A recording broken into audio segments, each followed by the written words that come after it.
Righto, well I've just sat down for a bit of a breather. Funny way to start a video. I've been here a couple of hours actually, and it's a pretty exciting adventure I'm on here. It is to me anyway, personally. This is a military camp established by the Australian Army early in the 19th century, prior to World War I. It was used during World War II and after that for military training, so there will be World War II relics in here. You'll see that I've dug some already. Webbing and rounds. But the reason I'm here, I'm looking for some hint, some trace, a clue, a relic from the 2nd Light Horse. That was a Queensland regiment. Originally it was a QMI, the Queensland Mounted Infantry.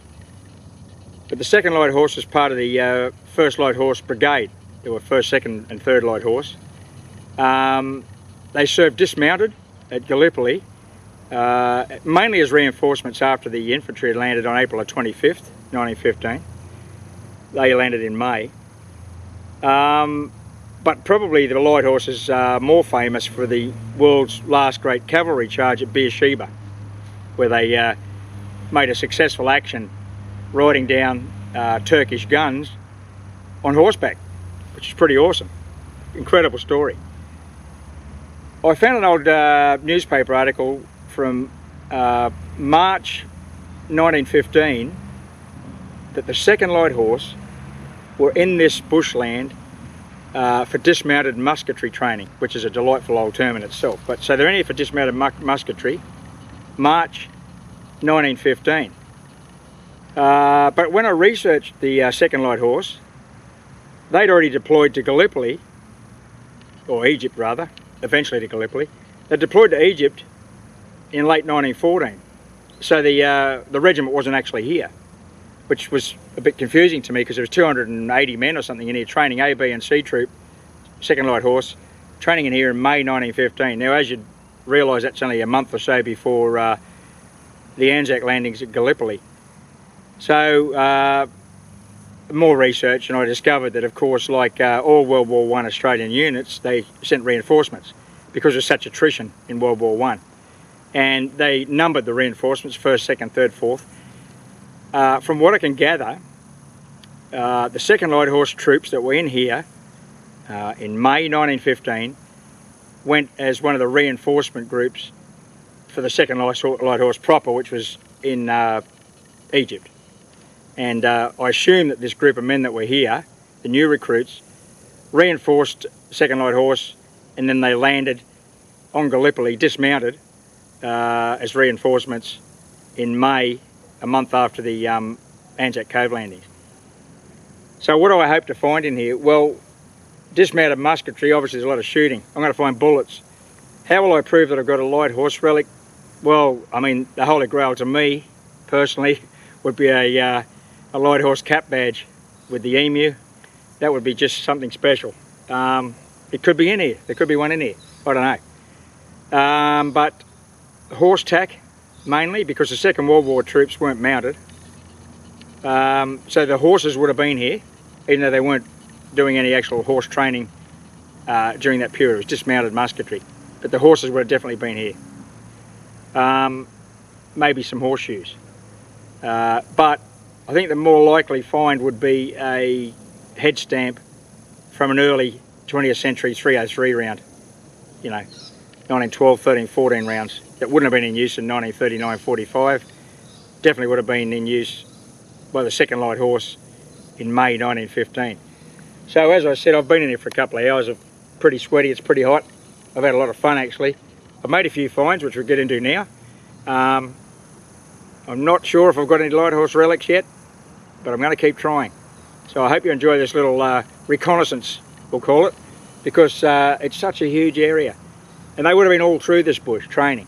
So I'm going to make a few return visits until I do find a Light Horse relic, because that would be absolutely magnificent to get that piece of Australian military history in this bushland. Something in the First World War from a very famous cavalry regiment. Anyway, enough chatting, we'll have a drink, we'll get back into it. Okay, this is a 69 signal, and I've got a projectile. You're going to be seeing a lot of this today. quite shallow in this very loamy soil. It's easy digging. I've got the new NX5 digging shovel there, which is ideal for this kind of moist, loamy soil. We've had a lot of rain in here the last few days. So I'm going to head down that way towards where I believe the light horse may have been operating. So we're going to head down the gully here and maybe up over the other side, just for a bit of a recon, have a bit of an explore, and just enjoy a great day in the bush. Just beautiful in here. This one's a good solid repeatable 55, only medium tone. Could be more ammo, which I'm expecting to find a lot of. Not disappointing at all if it is. Oh yeah, it's a 303 projectile, look at that. It's been shot up here. Oh no, it's not a 303. Is it 303? No, it's not. It's not. I want to find some holes actually, so I can get some head stamps. Projectiles are good. I'm in the right area. Well, here's an interesting find. It's a World War II jungle boot tread.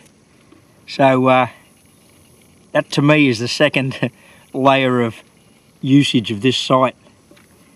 Not light horse, but great military relic nevertheless. And there's a few bits of broken pot and ceramic around here, so maybe it's a dump. I'm not sure. It's such a large area to cover here. There's so much to discover. Well, I've got a great find here. It's a dog tag. I think it's blank. It's the lower portion of a World War II dog tag, and it's blank. That's a few I've found in here now. Obviously they were dumped at the end of the war. Now, that being stainless steel is not easy to detect, because generally that kind of is discriminated out. But I got a scratchy 88, and yeah, that popped. That's interesting. Interesting. So it's a World War II dump in this spot. Not a light horse camp, but military history nevertheless. That's a ripper. Well, it's nice and wet down there with all the rain, but I've just got a lovely webbing buckle. Piece of webbing. That'll be World War II, I'm pretty sure. Only a few inches down in this beautiful loamy soil. Very easy to dig. And look how beautifully preserved that is. That's a ripper. This one's a good solid 80 signal. I've got another nice buckle. Just an open square buckle. Beautiful bit of brass. Once again, it's just that World War II, not World War I. Well, that's all good though. Same hole, more webbing. Bit of a belt clip. It was only a 56, but much less brass in that than the solid piece. Nice. All World War II webbing. The belt end. That's a nice piece, isn't it? That was a low 70s. Nice. Well, it's around midday. It's really humid down in here in the creek with all the moisture around from the rain. About 30 degrees. Beautiful blue sky. Scattered clouds, but really humid down in this gully. I've dug all that World War II webbing. I didn't even show you all that. There's a lot of it here. That's not really leading me to any clues for the light horse. I've got an idea that I'm probably about 200 or 300 yards from where I need to be. So I'm going to head down the creek. I'll cross it first actually. I'm going to go up the other bank. There's a bit of a steep bank. Cross the creek, go downstream, and see if I can find anything down there. I haven't found a hull, a 303 hull yet, spent round, so I'd need to find that to get a date head stamp, which would be handy. If I get something around the 1912, 13, 14 area, I'll be very happy, because I'll know that's light horse. At least World War I Army anyway, not World War II. This stuff here is all World War II webbing. So there's more in here actually, there's more targets. Might come back in with Colleen, leave some targets for next time. And we'll go on a further recon down the creek. Off we go.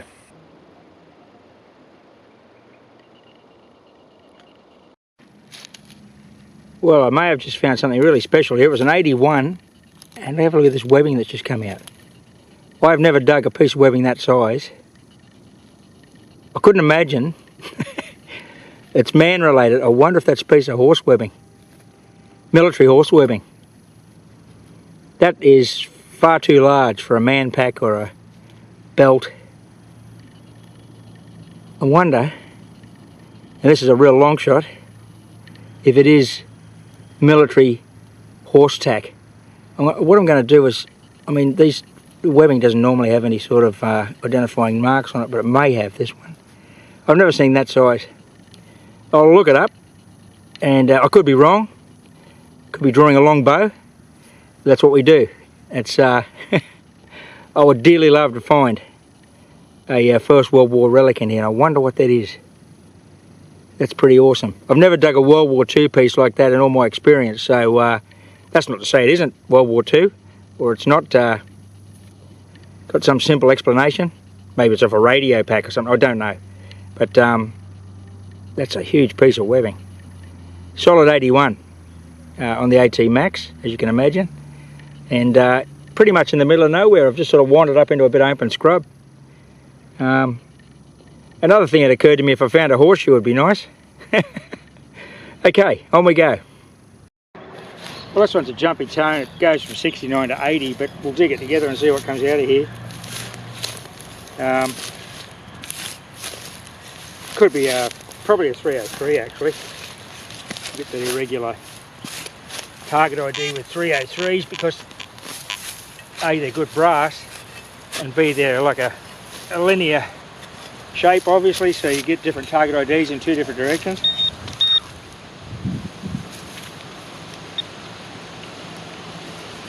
Might be quite deep actually, this one.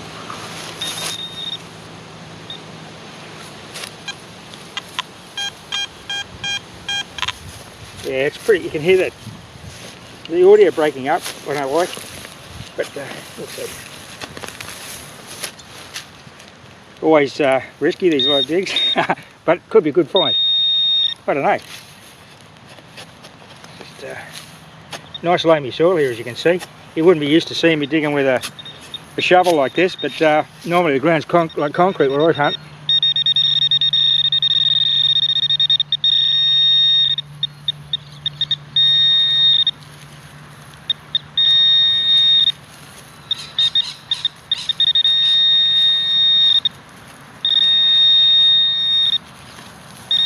Okay. No, keep dropping it. Oh, it's only small. Oh, what's this? Oh, awesome, it's a button. It's an army button. That's why I was getting that high tone 80. Oh, I'm glad I did a live dig there. That's a epaulette or collar button, or epaulette button rather. I'll get it up close and we'll give it a little bit of a bush clean. So, well, we've got a bit of sunshine on it now, look at that. Definitely an awesome area. I think I may have cracked that, we may have got a light horse relic yet, we don't know. Anyway, we'll go. Okay, well there it is, I've got it up nice and close so we can focus on it. Australian Army World War II tunic button, not World War I. Most of World War I equipment was off an Edward VII button. But anyway, this won't be light horse, but it's proves that the army was in here during 2 world wars, so that's pretty good. And as you heard that it was quite a deep target, so the tone roll audio was sort of dropping off and breaking up in certain directions, but awesome. Well, I'll show you the spot I got this. Okay, this is a nice little clearing in the bush with a bit of dapple light coming in. I just stepped over this fallen log, and as you can see, there's the detector, the AT Max there with the shovel. I haven't filled a hole in, that's where I got the button. But it's looked like a nice little spot to camp to me, a bit of a clearing. Of course, the tree pattern would have been very different here in 1912, 1913, obviously, but some of these trees would be that old. Just look like a nice spot, so I'm just going to scout around this little area here. I know the boys might have sat down for a bit of a drink and a chat here. Who knows? We're being lectured on something, because they weren't just in here training for musketry, they were in here just also doing theory. So they were being examined, and so there would have been a classroom situation, and then you would have come out in the bush and put it into practice. So I'm going to head down towards that creek line down there again. So it's a week or so later from that earlier part of the video. It's cooled down a little bit now, but the grass has sprung up with all the rain and the humidity. That won't stop me. The awesome thing is that buckle you saw me dig was a 3-inch 1908 pattern P08 twig. So it's a First World War webbing belt buckle. That's the first one I've ever found actually. I've done, well, that's because most of my detecting's in World War II camps. So definitely a First World War rig. Not necessarily light horse, but I'm getting close. That doesn't mean to say that there were First World War belts issued in World War II, because as you know, military equipment lasts a very long time. When I was in the Air Force, I was still eating ration packs from the 1950s. So, however, that's a really good. I'm really happy with that, because I have found World War I evidence now. I've got a lot of World War II buckles in here.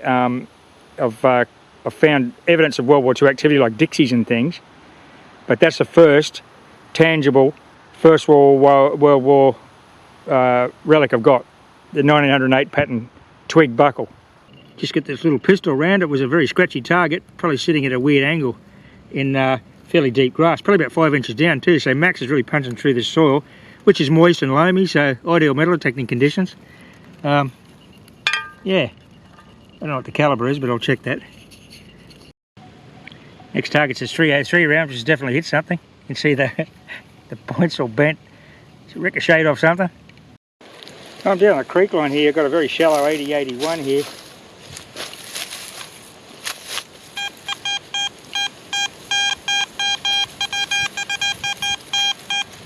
Pretty consistent target ID.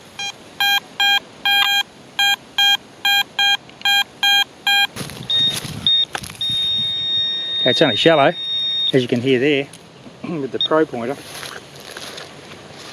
So, be a bit gentle. Oh, well, that's not bad. It's a tarp loop, just under the grass there. Poncho loop or something. Nice. We just saw me dig that poncho loop. I've dug about another 6 or 7. It's like a poncho patch. This came out of it. It's a piece of, I don't know if it's lead. It's definitely an alloy. Well, maybe lead. It's not that heavy though. I don't know if it's a bit of trencher. It looks like a little pistol. Some digger's fashioned a little pistol to shoot his mate. I don't know. Might just be a coincidence, but awesome little bit of metal.